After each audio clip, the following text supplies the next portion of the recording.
오늘 함께 나눌 말씀의 제목은 지저스 매니아입니다. 다 같이 함께 따라할까요? 지저스 매니아. 갑자기 영어를 써서 죄송합니다. 지저스 매니아라는 의미를 여러분 아시기를 예수님 광이다 하는 거죠. 우리 광적이다 할 때 매니아를 씁니다. 오늘 영어로 시작했으니까 영어로 좀 물어볼게요. 콜라 한 잔 주세요. 영어로 어떻게 합니까? 뭐, 예?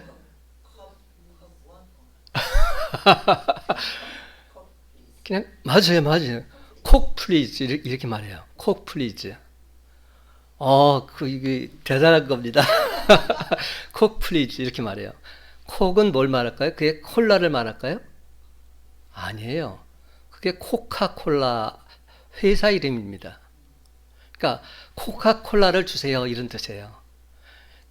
미국에는 콜라 회사가 크게 두 개가 있는데 하나는 코카콜라고 또 하나는 펩시콜라예요. 그래서 미국 가서는 콕 플리즈 하면 없습니다 이렇게 말할 수 있다는 거죠. 펩시 파는 데서는 펩시만 팔고 코카 파는 데서 코카만 팔아요. 근데 세계적으로 우리가 콜라 한 잔 주세요 말할 때는 무조건 콕 플리즈입니다. 그러니까 만국 공유가 된 거예요. 이처럼 코카콜라가 세계적인 기업으로 크게 성장하게 된 데에는 이 회사 사장의 뜨거운 열정이 한 몫을 했다고 합니다. 어떤 열정일까요? 그는 이렇게 말했다고 해요. 내 혈관 속에는 피가 흐르는 것이 아니라 코카콜라가 흐르고 있습니다. 이렇게 말했다고 합니다. 내 혈관 속에는 코카콜라가 흐르고 있습니다. 색깔도 똑같잖아요. 그만한 열정이 있었기 때문에 세계적인 기업이 됐다는 겁니다. 부시맨이라는 영화에 보면 그게 처음 등장하는 장면 기억나세요? 그 비행기 타고 가다가 코카콜라 딱 마시고 그냥 떨어뜨려요. 그랬더니 부시맨들이 보고 야 하늘에서 내려왔다고 코카콜라 병을 들고 막 그 난리를 치는 장면으로 부시맨이 시작됩니다. 그만큼 아프리카에서도 통하는 콜라가 코카콜라인 겁니다. 그렇습니다, 여러분. 진정 성공적인 신앙인이 되고자 한다면 우리에게도 이러한 열정이 필요합니다. 사도 바울은 나는 복음 증거를 위해서 태어난 사람이다 이렇게 말할 정도로 복음 전파에 열정이 있었던 사람이었습니다. 그래서 사람이 어떤 일의 전문가가 되고자 한다면 그 일에 미쳐야 합니다. 고린도후서 5장 13절 우리가 만일 미쳤어도 하나님을 위한 것이요 정신이 온전하여도 너희를 위한 것이니. 이 무슨 말입니까? 한마디로 나는 복음 전파를 위해서 미쳤습니다 이렇게 말하고 있는 겁니다. 여기서 미쳐야 한다는 이 말은 정신이 이상해져야 한다 이런 말이 아닙니다. 그 일에 완전히 빠져들어 가야 한다는 말입니다. 세계적으로 그 이름을 남겼던 훌륭한 선진들을 보게 되면 한결같이 어떤 일에 미친 사람들이었습니다. 에디슨 아시죠? 베토벤 아시죠? 레오나르도 다빈치? 자기 분야에서 미친 사람들 이름이 수도 없이 많습니다. 사도 바울은 정말이지 복음에 미쳐 있었습니다. 이처럼 사람은 무언가에 미칠 정도로 몰두하게 될 때 진정 열매가 주렁주렁 맺혀지게 되는 것입니다. 사랑하는 성도 여러분, 기독교의 능력은 결단코 숫자에 달려있지 않습니다. 숫자가 많다고 해서 기독교의 능력이 나타나는 것이 아니란 말입니다. 기독교의 능력은 오히려 헌신하는 소수, 창조적인 소수, 열정 있는 소수의 사람이 달려있다는 사실 명심하시기 바랍니다. 그런데 그 소수가 다름 아닌 바로 여러분이 되시기를 간절히 바랍니다.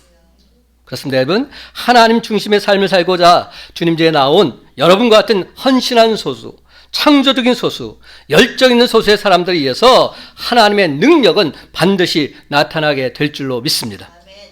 아무리 적은 무리일지라도 하나님께서는 신실한 믿음을 가진 바로 그 소수의 사람을 통해서 크고도 놀라운 당신의 역사를 일으켜 주십니다. 그렇습니다. 완전히 헌신된 한 사람은 수천 명, 수만 명도 이룰 수 없는 엄청난 일을 능히 이룰 수 있습니다. 세상 사람들은 살면서 나름 자기가 좋아하는 그 어떤 것에 몰두해서 거기에 인생을 걸고 살아갑니다. 우리는 뭔가에 지나치게 몰두해서 살아가는 사람들을 향해서 한마디로 말해서 미쳤다 이렇게 말합니다. 요즘 그 신조어가 있더라고요. 폼 미쳤다. 이런 얘기 나오잖아요. 다 여기서 나온 얘기입니다. 근데 그 중에서도 그 무언가를 정말이 미치도록 좋아하는 열광적인 사람들 지칭해서 우리는 바로 매니아다 이렇게 부르는 겁니다. 참으로 안타깝게도 요즘 청소년들은 어디에 푹 빠져 있나 봤더니 게임에 빠져 있어요. 게임 중독에 빠져 있어요. 그래서 게임 매니아가 된 청소년들이 너무나도 많습니다. 저는 여러분 모두가 다 예수님께 미친 사람들, 즉 지저스 매니아가 되었으면 참 좋겠습니다. 스스로 그리스도인이라고 말하면서도 예수님께 미쳤다는 말을 한 번도 들어보지 못했다면 이는 정말이지 문제가 있는 사람입니다. 뭔가에 미치면 사람들이 금방 알아보기 때문입니다. 사랑하는 성도 여러분, 예수님께 미쳤다는 소리를 한 번이라도 들어보셨습니까? 우리가 진짜 그리스도인이라면 주변 사람들에게 예수님께 미친 사람이라고 소문나는 것, 이것이 정상입니다. 야, 저 사람 예수님께 미쳤어! 이게 정상인 겁니다. 그러면 여러분, 이제 더 이상 도덕적인 예수를 믿지 마시기 바랍니다. 교양적인 예수를 믿지 마시기 바랍니다. 예수님은 우리에게 도덕 강자나 교양 강자를 하시는 그런 분 아니십니다. 예수님은 우리에게 생명을 주시고 우리를 죄에서 구원해 주신 분이십니다. 날 구원하기 위해서 내 대신 십자가에 달려 죽으시고 나를 살려주신 분이십니다. 다 죽어가다가 기적도로 살아난 경험이 있는 사람, 남은 인생 평범하게 살지 않습니다. 무미건조하게 살지 않습니다. 복음 전파자 무디 목사님은 시카고 사람들에게 뭐라고 불렸는지 아십니까? 크레이지 무디 이렇게 불렸습니다. 크레이지 무디. 근데 여기서 분명한 사실은 예수 믿는 그리스도인과 세상 사람들은 몰두의 대상이 달라야 한다는 겁니다. 그리스도는 복음에 미친 사람들이어야 합니다. 이는 예수님께서 그렇게 사셨기 때문에. 그렇다면 예수님은 공생의 삶을 과연 어떻게 사셨을까요? 오늘 본문을 한번 살펴봅시다. 20절, 21절 보면 이 세상에서 예수님께서 사역하시는 한 단면을 볼 수가 있는데 다 같이 한 목소리 읽어볼까요? 20절, 21절. 집에 들어가시니 시작. 집에 들어가시니 무리가 다시 모임으로 식사할 겨를도 없는지라 예수의 친족들이 듣고 그를 붙들러 나오니 이는 그가 미쳤다 함이러라. 집에 들어가시니 이 집은 누구 집일까요? 바로 가버나움에 있는 베드로의 집입니다. 예수님이 이 집을 베이스 캠프로 삼으시고 복음 활동을 계속하고 계셨습니다. 예수님만 이 집에 나타나면 얼마나 많은 무리가 몰려드는지 모릅니다. 이는 무엇을 보여주고 있습니까? 복음의 필요성을 보여주고 있습니다. 아직도 많은 사람들이 복음에 대해서 듣고 싶어하고 알고 싶어합니다. 하나님이 나를 사랑하신다는 사실을 듣고 싶지 않은 사람, 이 세상에 아무도 없습니다. 어떤 사람들이 이렇게 생각합니다. 요즘은 교회도 많고 믿는 자도 많기 때문에 많은 사람들이 더 이상 복음에 대해서 듣고 싶어하지 않을 것이다 생각합니다. 아닙니다. 그렇지 않습니다. 지금도 사람들은 복된 소식, 즉 복음을 가장 듣고 싶어합니다. 복음이 아닌 것을 전하니까 듣기 싫어하는 것이지 복음은 진짜로 듣고 싶어합니다. 물론 처음부터 기다렸다는 듯이 환영하는 경우는 많지 않습니다. 그러나 차츰 복음을 듣고 이해하기 시작하면서 왜 내가 진작 복음을 듣지 못했을까 아쉬워합니다. 복음은 모든 세계 모든 사람에게 다 필요하기 때문입니다. 예수님께서 가버나움에 한두 번 가신 것이 아니었는데 그때마다 사람들은 예수님 주변으로 몰려들었습니다. 그것은 병도 고치고 하나님 말씀도 듣고 싶어서였습니다. 이런 사람들로 인해서 예수님은 식사할 시간도 없으셨습니다. 세상 사람들은 예수님께서 복음을 위해서 식사할 겨를도 없이 바쁘게 사는 삶을 보면서 미쳤다고 생각했습니다. 21절을 보면 예수님의 친족들이 예수가 드디어 미쳤다는 소식을 듣고는 붙들려고 왔습니다. 그들은 예수를 붙들어서 더 이상 이 일을 하지 못하도록 하기 위해서 나사렛이라는 동네에서 여기까지 약 50km나 되는 거리를 달려왔던 것입니다. 그런데 여러분, 예수님께서 사람들로부터 미쳤다는 말을 들은 것은 어찌 보면 예수님의 삶이 평범하지 않다는 반증인 것입니다. 그렇습니다. 사람들은 평범하지 않은 삶을 보게 되면 오히려 광적이다, 미쳤다 이렇게 말하기 때문입니다. 예수님은 정말이지 복음을 위해서 특별한 삶을 사셨습니다. 하지만 안타깝게도 이런 특별한 삶을 가장 가까이 있는 가족들마저도 이해하지 못했던 겁니다. 미쳤다 생각하고 예수님을 붙들려고 찾아왔던 것이지요. 31절을 보면 사람들이 예수님께 당신의 어머니와 동생들이 밖에서 기다린다고 말합니다. 32절에서는 둘러앉아 있는 사람들도 이야기합니다. 바로 그 순간 예수님께서는 일어나 나가보지도 않고서 묻습니다. 뭐라고 묻습니까? 누가 내 어머니이며 동생들이냐? 그러면서 이렇게 말씀하시는 겁니다. 내 어머니와 내 동생들을 보라. 누구든지 하나님의 뜻대로 행하는 자가 내 형제요 자매요 어머니이니라. 하나님 뜻대로 행하는 자가 하나님의 자녀라는 겁니다. 여러분, 이 말을 듣는 순간 여러분 과연 어떤 생각이 드십니까? 참으로 우리 주님 대단하시구나 뭐 이런 생각이 드십니까? 솔직히 말해서 저는 이 순간 이런 생각이 들었어요. 아, 예수님이 진짜로 미쳤구나. 진짜로 미치지 않고서 이런 말씀 하실 수 있을까? 이 생각밖에는 다른 생각이 들지 않는 겁니다. 왜냐하면 이 말은 생각하기에 따라서는 굉장히 오해하기 쉬운 말로 들려지기 때문입니다. 하지만 예수님의 이 말씀은 가족을 부인하거나 가족을 무시해도 된다는 말씀이 결코 아닙니다. 가족을 돌보고 부양하는 것은 하나님이 진정 기뻐하시는 일입니다. 가족에 함부로 하거나 무리하게 구는 것, 바로 이것이 분명 잘못된 것입니다. 그렇습니다, 여러분. 예수님은 가족 관계를 부인하신 것이 아닙니다. 아들로서의 책임을 외면한 것도 아닙니다. 예수님처럼 효도 잘하는 아들도 없었을 것입니다. 예수님은 어렸을 때부터 열심히 일해서 동생들이 성장하기까지 뒷바라지를 했습니다.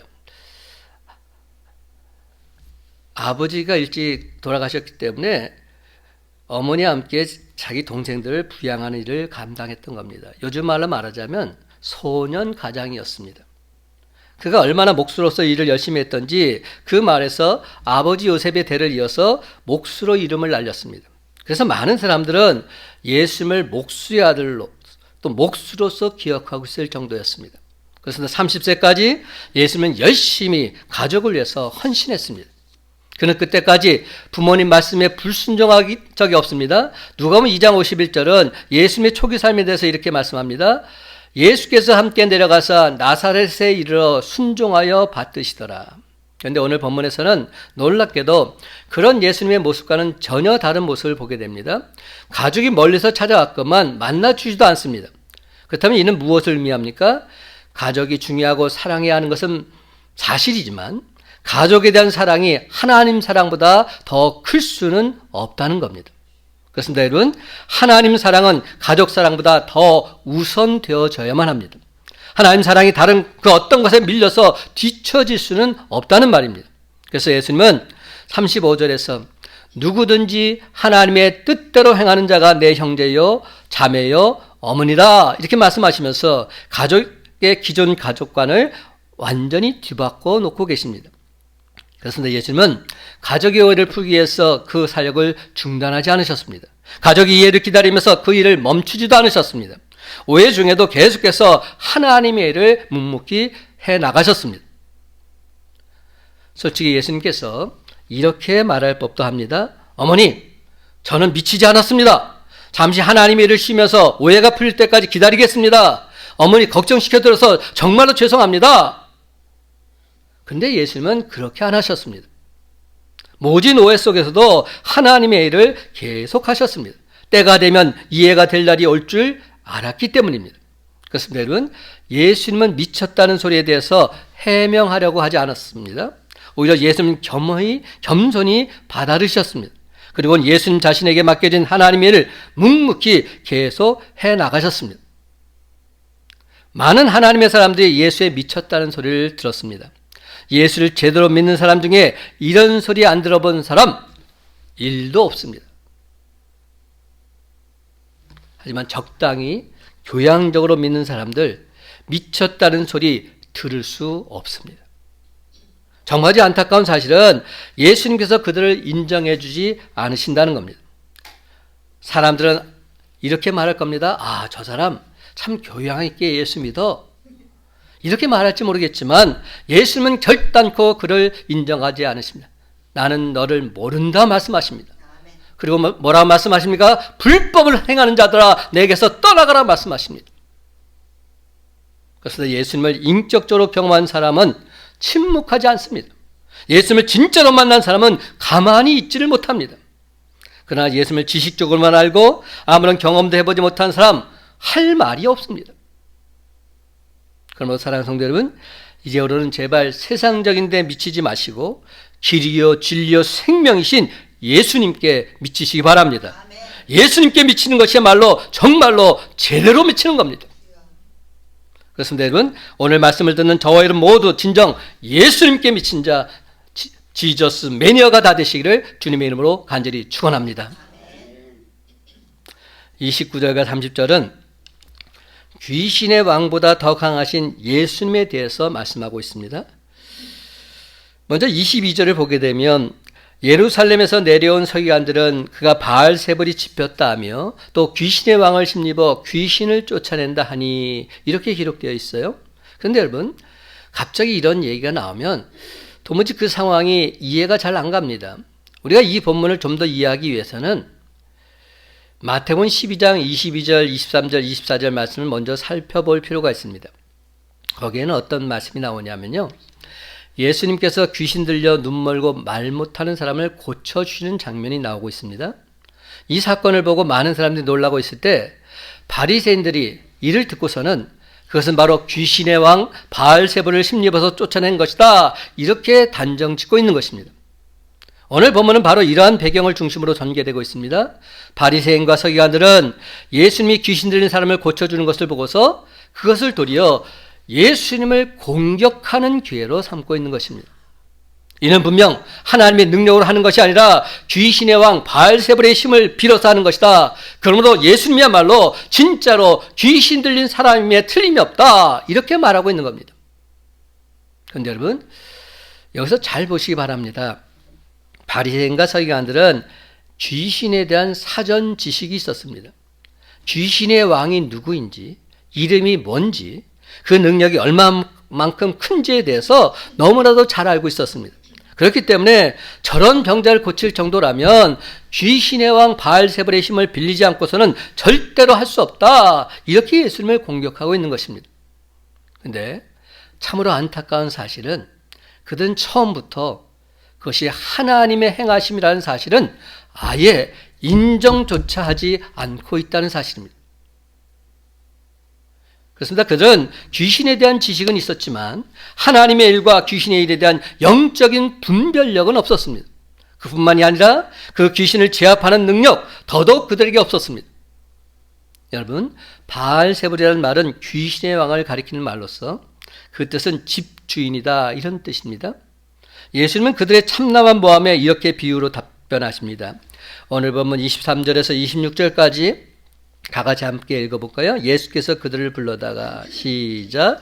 예수께서 그들을 불러다가 비유로 말씀하시되 사탄이 어찌 사탄을 쫓아낼 수 있느냐?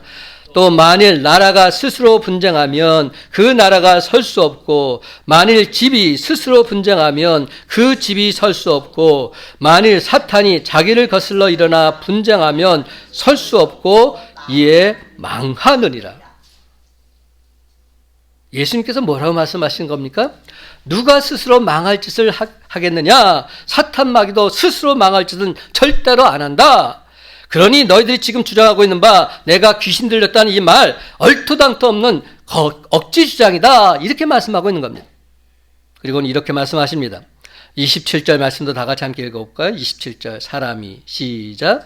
사람이 먼저 강한 자를 결박하지 않고는 그 강한 자의 집에 들어가 세간을 강탈하지 못하리니 결박한 후에야 그 집을 강탈하리라. 아멘. 여기서 강한 자는 누굴 말할까요? 아니에요. 여기서 예수님께서 강한 자를 결박하지 않고는 이 강한 자는 사탄 마귀를 표현하고 있습니다. 그렇습니다. 사탄 마귀는 강한 자라는 겁니다. 결코 만만한 상대가 아닙니다. 우습게 보일 상대가 아닙니다. 사탄 마귀는 강한 자입니다. 우리 인간은 사탄 마귀를 결단코 이길 수 없습니다. 사탄 마귀는 지금 자기 소유를 빼앗기지 않기 위해서 수단 방법을 가리지 않고 있습니다. 여러분 그 강한 자의 집이란 표현을 한번 보시기 바랍니다.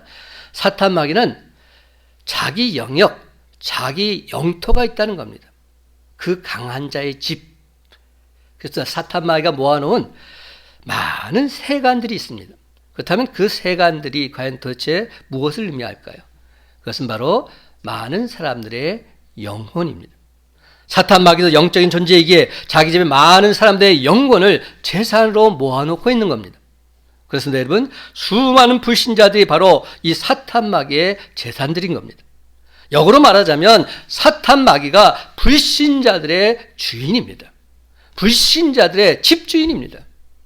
그러므로 우리가 그들 사탄 마귀에서 구원하기 위해서는 먼저 사탄 마귀의 세력을 무력화시켜 나가야 합니다.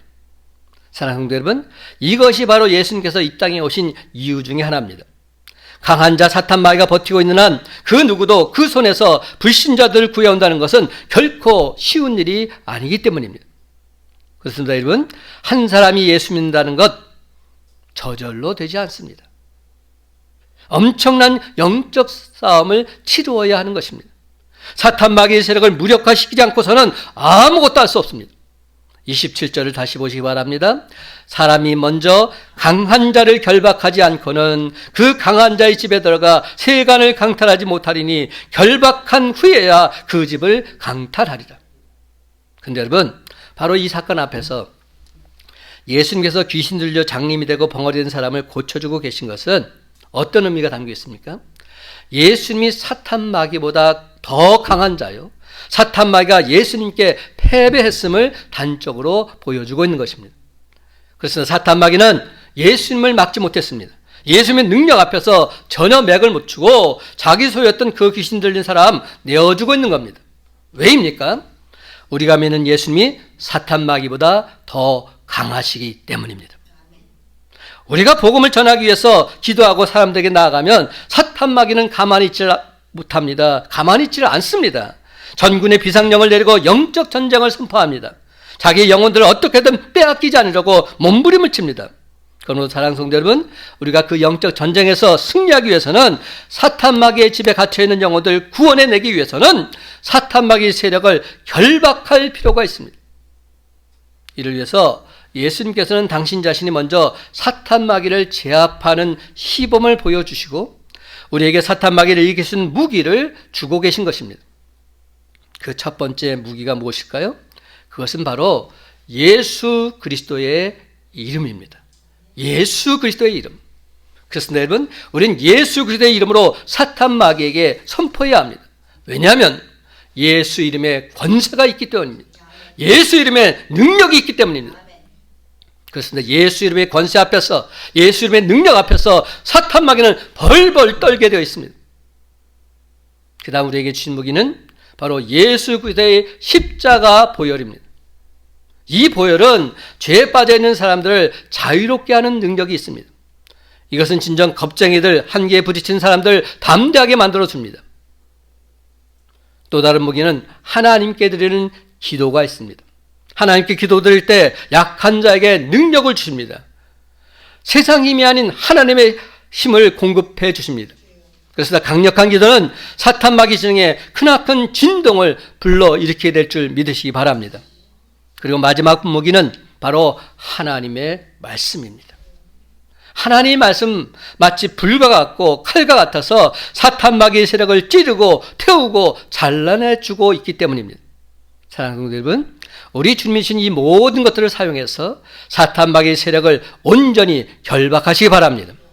교회가 교회 본래의 사명에 따라서 기도하고 전도하고 선교에 힘쓰기 시작하면 사탄 마귀는 그 교회를 무너뜨리려고 온갖 수단을 총동원할 수밖에 없습니다. 그렇게 안 하면 도저히 자기들이 무너지게 되기 때문입니다. 그래서 저와 여러분이 믿음에 굳게 서면 사탄 마귀가 이를 갈고 반격을 가할 것이라는 사실 결단코 잊지 마시기 바랍니다.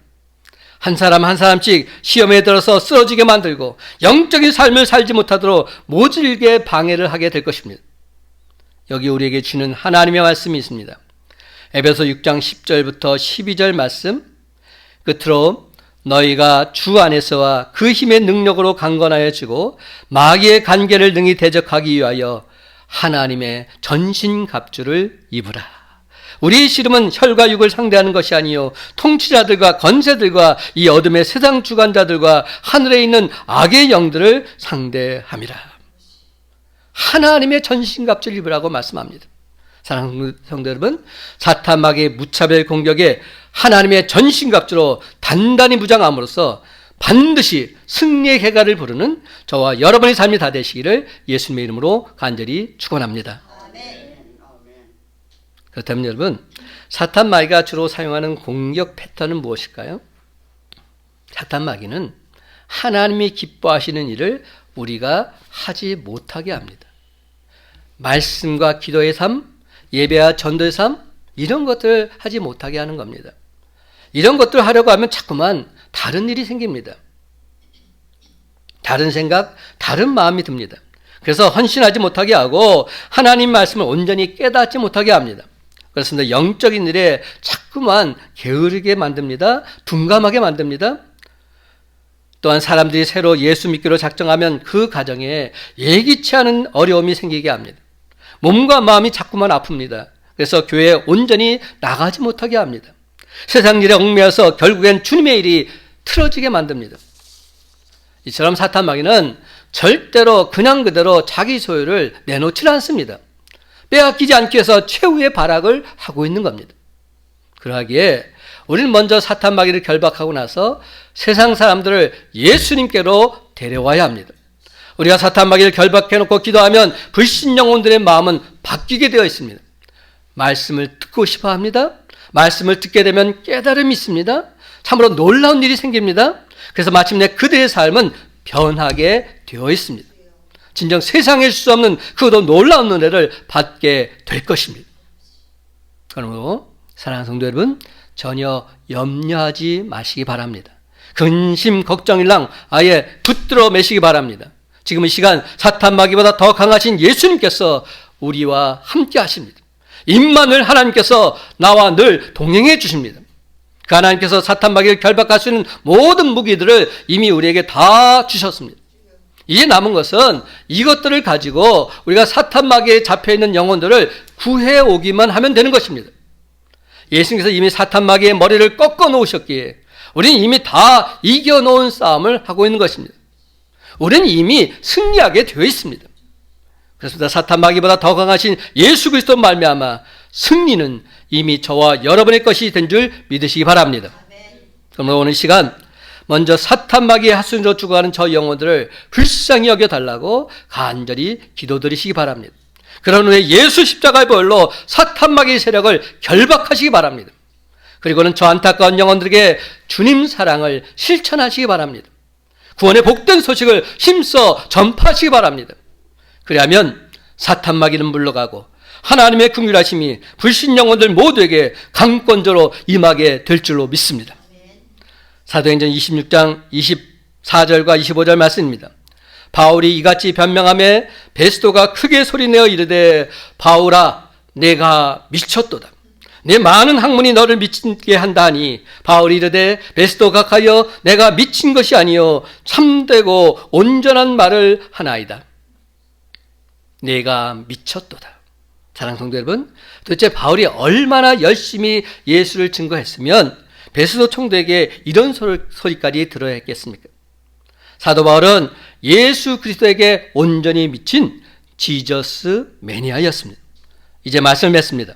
사랑하는 성도 여러분, 예수 믿는 우리들도 이제 더 이상 외식에 치우친 껍데기 신자가 아닌 하나님의 전신갑주로 무장한 리얼 크리스찬답게 예수 복음에 미친 자, 즉 지저스 매니아가 되어야 할 줄로 믿습니다.